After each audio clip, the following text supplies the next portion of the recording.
name's Howard Butler. I'm a Garang Ganglu Yemen man. I'm out on Dharumbal country. This is my songline. Take my kids out, my boys out to, and my grandchildren out to actually show them how to find boomerangs through the roots of the trees that are actually fallen over. I don't like to kill the trees, so the trees actually fallen over, dead. So I've cut them up and shape them into boomerangs later on. Well, boomerangs have actually been passed on by my mother. My mother actually showed me how to sit down and chop up boomerangs and things like that. So I'm glad my mother was around at that time.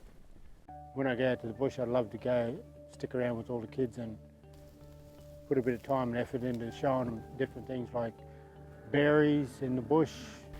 Taste sweet. It tastes just like normal blueberries. Not only blueberries, but other foods we get in the bush. I like to show them medicinal trees, and anything that I can pass on, I'll pass on. But with these boomerangs, I'll show the boys how to make them, how to sit down and chop them out. Like today we got chainsaws and things like that. That'll help me a little bit. But still I've got to use the old axe to do shaping and do some bevel work for boomerangs to actually return. I'm glad that I'm young, still young enough to actually pass down the history to my boys and all my grandchildren.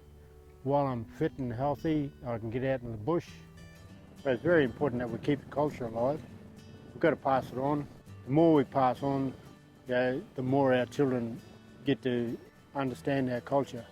And not only that, they can pass it on to their children can pass it on to their children, and just keep the culture alive.